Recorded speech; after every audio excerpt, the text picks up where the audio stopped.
അതേസമയം പുതിയ ബാർ കോഴ വിവാദം ആയുധമാക്കുകയാണ് പ്രതിപക്ഷം. മദ്യനയത്തിൽ ഇളവ് വരുത്താൻ കോഴ വാങ്ങിയ മന്ത്രി എം പി രാജേഷ് രാജിവെക്കണം എന്ന് KPCC പ്രസിഡന്റ് കെ സുധാകരൻ ആവശ്യപ്പെട്ടു.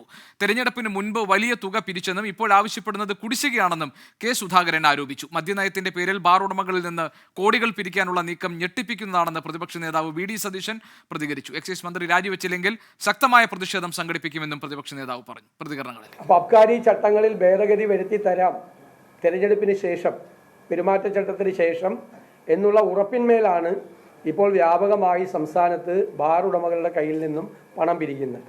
ഇതിൻ്റെ ഉത്തരവാദിത്വം ഏറ്റെടുത്തുകൊണ്ട് എക്സൈസ് മന്ത്രി രാജിവെക്കണം എന്ന് കേരളത്തിൽ പ്രതിപക്ഷം ആവശ്യപ്പെടുകയാണ്. മദ്യനയവുമായി ബന്ധപ്പെട്ട ബാർ ഉടമകളുമായി സർക്കാർ ഒരു ചർച്ചയും നടത്തിയിട്ടില്ല എന്നാണ് എക്സൈസ് മന്ത്രി എം പി രാജേഷിന്റെ വിശദീകരണം. മദ്യനയത്തിന്റെ പേരിൽ ആരെങ്കിലും പണപ്പിരിവിന് ശ്രമിച്ചാൽ ശക്തമായ നടപടിയെടുക്കും. ഡ്രൈ ഡേ മാറ്റാൻ സർക്കാർ തീരുമാനിച്ചിട്ടില്ലെന്നും മന്ത്രി വ്യക്തമാക്കി. സർക്കാർ മദ്യനയത്തിന്റെ ആലോചനകളിലേക്ക് കടന്നിട്ടില്ല. മദ്യനയത്തിന്റെ ചർച്ചകൾ, പ്രാരംഭ ചർച്ചകൾ പോലും ആയിട്ടില്ല.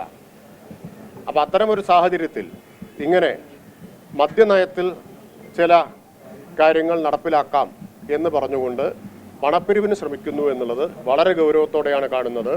അതിശക്തമായിട്ടുള്ള നടപടി അത്തരക്കാർക്കെതിരായിട്ട് എടുക്കും. ഒരു തരത്തിലും അത് വെച്ചുപൊറുപ്പിക്കില്ല. കഴിഞ്ഞ ഒരു മാസമായി മാധ്യമങ്ങളിൽ നിരന്തരമായിട്ട് വാർത്ത വന്നുകൊണ്ടിരിക്കുന്നുണ്ട്. അങ്ങനെ ചെയ്യാൻ പോകുന്നു, ഇങ്ങനെ ചെയ്യാൻ പോകുന്നു എന്നൊക്കെയുള്ള വാർത്തകൾ. ആ വാർത്തകളുടെ പശ്ചാത്തലത്തിൽ അതുപയോഗപ്പെടുത്തിക്കൊണ്ട് ആരെങ്കിലും പണപ്പിരിവിന് ശ്രമിച്ചാൽ ശക്തമായ നടപടി അക്കാര്യത്തിലെടുക്കും. പുതിയ ബാർ കോഴ വിവാദത്തിൽ സർക്കാർ അടിയന്തര അന്വേഷണത്തിന് ഉത്തരവിടണമെന്ന് CPI നേതാവ് KK ശിവരാമൻ ആവശ്യപ്പെട്ടു. പണമുണ്ടെങ്കിൽ സർക്കാരിനെ സ്വാധീനിക്കാൻ കഴിയുമെന്ന വെളിപ്പെടുത്തൽ ഗൗരവമുള്ളതാണ്.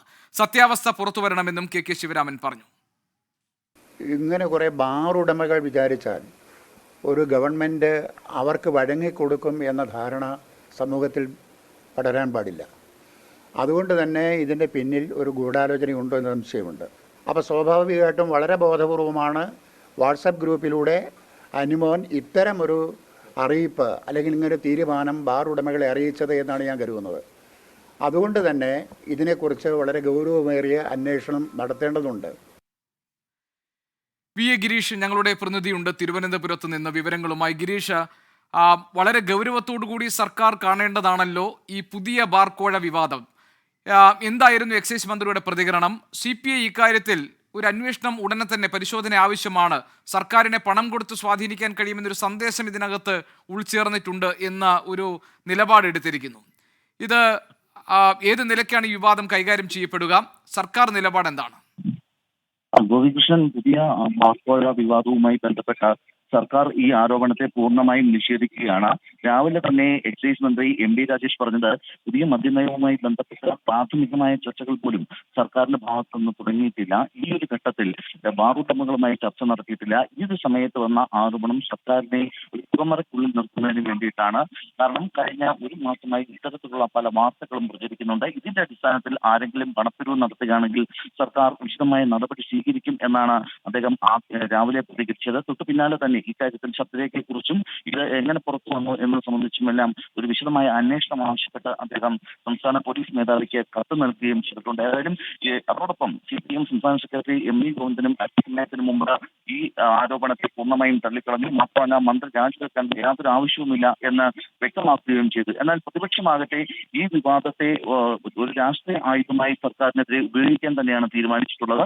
അടുത്ത മാസം 10-ാം തീയതി നിയമസഭാ സമ്മേളനം തുടങ്ങുകയാണ്. സ്വാഭാവികമായും നിയമസഭയ്ക്കകത്തും പുറത്തുമെല്ലാം ഇതൊരു വലിയ വിഷയമായി ഒരു സർക്കാരിനെതിരെ ഉള്ള ഒരു പ്രധാനപ്പെട്ട ആയുധമായി ഇത് ഉപയോഗിക്കുമെന്ന കാര്യത്തിൽ യാതൊരു തർക്കവുമില്ല. ശരി, VA ഗിരീഷാണ് വിവരങ്ങൾ നൽകിയത് തിരുവനന്തപുരത്ത് നിന്ന്.